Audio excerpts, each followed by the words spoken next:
So this week, I'm lucky enough to have the key for the recently refreshed 2026 Genesis GV70, and that's their practical and stylish luxury midsize SUV. Now this was introduced in 2022, but for 26, there are a whole host of small refinements and updates. So I get to drive this luxurious crossover around for a week, which I'm pretty excited about. And I wanted to learn if it really is a great value compared to its competition. So I'm gonna take a close look at all the features, the interior, the performance, run some errands, maybe take a little family trip to Legoland, and find out what it's like to live with as a daily driver. So the GV70 is the best-selling vehicle in the Genesis lineup, and I think that's for good reason. This mid-sized luxury SUV really does pack in a ton of upscale features. It's got a unique design, and it's at a price point that is thousands less than its German competition. But I guess the Genesis design and engineering teams didn't want to just sit on their laurels. So for 26, there are a bunch of small, thoughtful changes, which we'll talk about in just a bit. Now, there are 6 different trim levels, with the base model starting at just under 48 grand, and we have the top tier 3.5 Turbo Sport Prestige here, which can get into the low 70s with options. Now, if you watched my other videos, you're likely aware that I'm a big fan of older cars, especially vehicles from the 80s and 90s, smaller, simpler machines. And I'm not all that thrilled about the shift towards crossovers and SUVs. It seems like that's all that manufacturers care about now. It is definitely a lot more profitable to build and sell an SUV than it is to build and sell a smaller sedan, but I can see why buyers flock to them. They like the higher ride height, more upright seating position, and usually a decent amount of cargo capacity. So yeah, I'm not a huge fan of crossovers, but you know what? I've actually been kind of digging this one. And I think it has a lot to do with the exterior design. It's unique, it's bold, and it's different. I like that Genesis has honed in on these distinctive 2-line headlights and taillights. Got some nice creases here and there. I kind of like where the Genesis badge sort of leaves this flowing impression on the hood, and some nice character lines on the side. And if you compare this year to last year, you can see that the bumpers are ever so slightly revised. The grille has a slightly different texture, and the headlights have some very subtle tweaks. And we've got some new wheels. This Sport Prestige comes with these cool 21-inch rims. I kind of dig these black racing stripes. They're pretty unique. All right, let's take a look inside.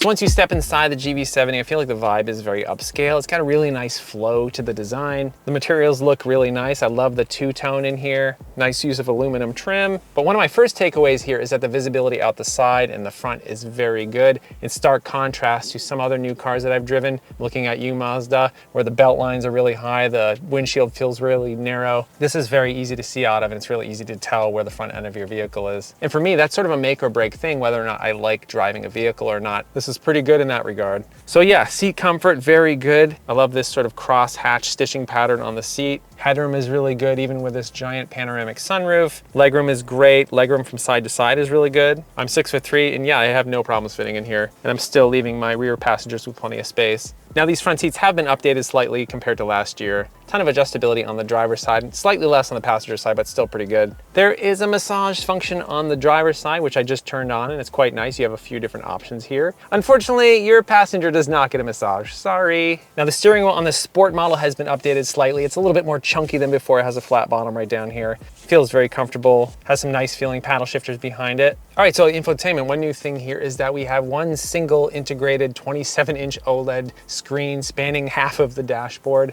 I'm a pretty big fan of the graphics here. It's very clean, very simple. There's some options to change what's on the display. So the old Genesis infotainment system was good, but I like this update. Nice big chunky buttons for everything. Easy to use at a glance, incredibly responsive. You also got wireless Apple CarPlay and Android Auto. So in terms of controlling the infotainment system, obviously you got a touch screen right here. You've got these dedicated buttons on the dash. You have 3 buttons down here for back, home, and menu. And you have this dial, which allows you to use the screen without having to touch it. And that's what I like to do. Instead of staring at the screen while I'm driving, I use this dial. And after you use it for a while, you sort of get a muscle memory for certain commands and functions. All right, so let's check out this rear camera here. It looks really nice. The 360 view is excellent. You can select this mode right here and kind of scroll all around the car. Very high resolution. So this also has a 16-speaker Bang & Olufsen premium audio system. So they also revised the climate control systems here. So you've got these capacitive touch panels. It works pretty well. It's not my favorite. I always tend to prefer physical controls because you can operate them without taking your eyes off the road. This is decent because you do have these physical controls for your temperature, and you do get some feedback when you press the capacitive touch buttons, but it is possible to sort of accidentally touch these things. And I'd say the biggest gripe I have with this right here is that it can kind of get washed out in the sun, especially if you're wearing sunglasses, but overall it's okay. So in terms of things that you get with this Sport Prestige, you get this carbon fiber trim, which looks decent. Certainly looks a lot better than gloss black. That also gives you heated second row outboard seats. You get rear sunshades. You also get a 3-zone climate control, heads-up display, these Napa leather seats, and this sort of microfiber suede headliner. They also slightly revised the center console. The cup holders are just a tiny bit different. Right down here, you have a button that will detect your fingerprint. You can set up driver profiles. Here's your toggle to select the drive modes: Eco, Comfort, Sport, Sport Plus, and My mode. Push down for snow, mud, and sand. The phone charger is right here, sort of half underneath the center console. USB ports are down here. Not a very huge center console though.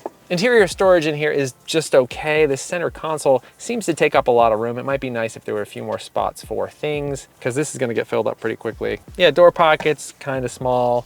Glove box, kind of small. It's not a big deal, but yeah, just maybe pack light or put all your stuff in the back. Speaking of, let's go check that out.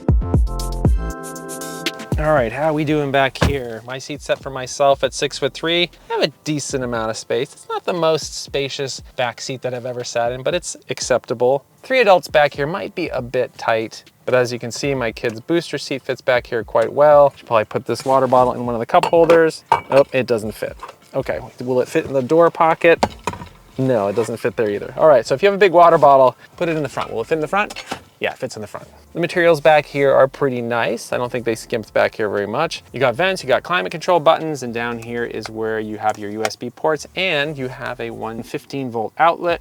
There's also a couple buttons on this passenger seat, so if you need to move this seat forward and get it out of the way of your back seat passengers, assuming there's nobody sitting up there, that's kind of handy. So in terms of cargo area, we've got 28.9 cubic feet of space behind those rear seats. And if you want to fold those rear seats down, just pull on this lever right here. And now you've got 56.9 cubic feet with those seats folded down. And I'd say that provides ample space for luggage and other items, though I think some of the competition might offer slightly more cargo space. All right, enough yapping about the back seat and cargo space. Let's go drive this thing.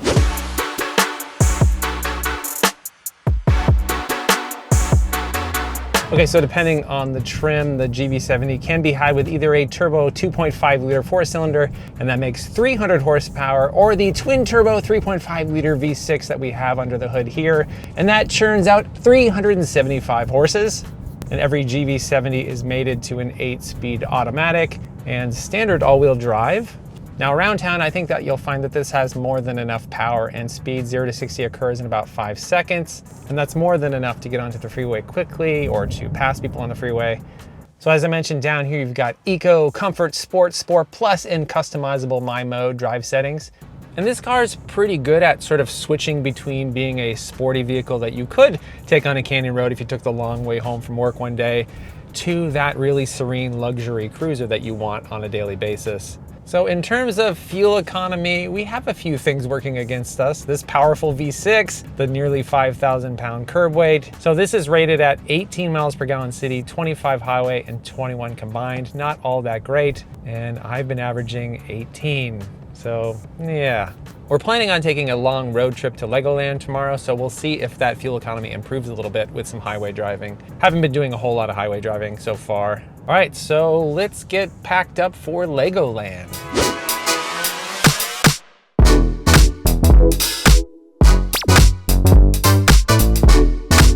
Are you ready for Legoland? Yeah!